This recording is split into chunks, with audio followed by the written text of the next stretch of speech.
Hey everyone, I'm Fabiola Escalon, the voice behind the Rio Grande Substack. And today, I don't have a guest. Um, it's just me. Honestly, I should be watching the UT Longhorns game right now, but instead, I needed to get a few things off my chest. So consider this a little venting session, if you will, about what's happening in Washington and how it's hitting us here at home in South Texas. So it's November 1st, and once again, the Trump administration refuses to follow the law. His team keeps blaming Democrats for the government shutdown, but let's be honest, this is a crisis of their own making.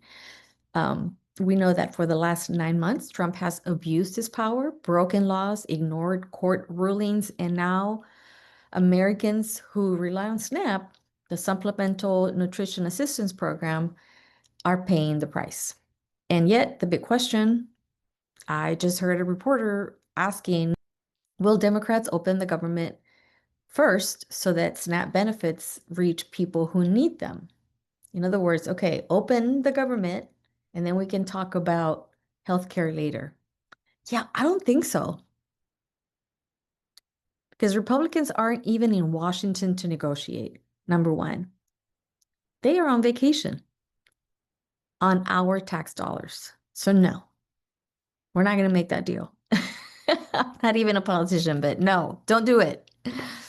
So, I'm being sarcastic. I'm tired, I guess. But, here in South Texas, our District 15 representative, Monica de la Cruz, has been missing in action. She hasn't held a single town hall this year, not one. The ones that she does on over the phone, those don't count because she gets curated questions from curated people that she knows. They don't count. And we don't even see their faces or her face. No, no, no, no, no. Those are not town halls. Lately, she's suddenly taken an interest in the Affordable Care Act, the same Obamacare that she spent years attacking, especially during her campaign against Michelle Vallejo, right? Let's rewind for a second. De la Cruz has long called ACA the radical socialist government takeover of healthcare. Mm-hmm. And now she wants Obamacare to stay. Facing a tough reelection, De la Cruz has signed a letter with a dozen other Republicans urging Speaker Mike Johnson to address the expiration of ACA tax credits, the very thing that keeps the health coverage for millions of people and lots of people here in the Rio Grande Valley. Yeah. So why the sudden change? Why the change in heart? Well, maybe it's because nearly 20%, like 1 in 5 people in our district, about 50,000 people get their insurance through the ACA. That's one of the highest rates in Texas, right? In that same letter, De la Cruz and her Republican colleagues, they reaffirmed their loyalty to Speaker Mike Johnson and Trump's shutdown strategy, right? Like they're saying, but we're still with you. We're still with you, Trump, right? Rah, rah, rah. We're on your team.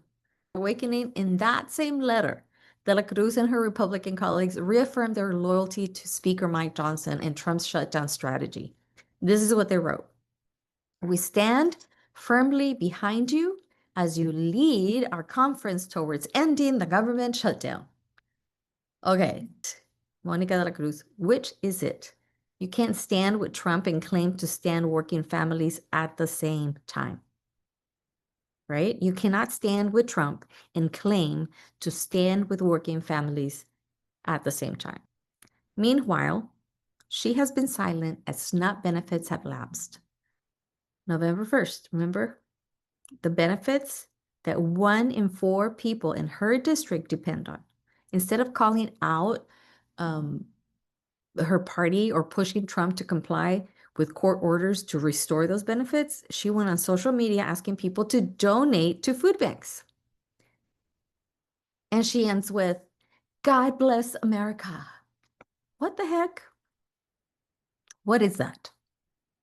Well, God may bless America, but South Texas deserves a representative who actually fights for it. because federal judges have already ruled that SNAP benefits must continue during a shutdown. The Trump administration has the funds. They are just refusing to use them. Has she said that? Has she come out and say that? Of course not. De la Cruz could use her voice instead to demand action. But no, she stays quiet. Either way, she's showing us where her priorities are. That's what she's doing. So, if this is the rodeo she signed up for, it looks like the end of her ride is near. Just saying. This is Fabiola Escalon. I'm venting. Yes, here in the Rio Grande Substack. Thanks for listening. Thanks for watching.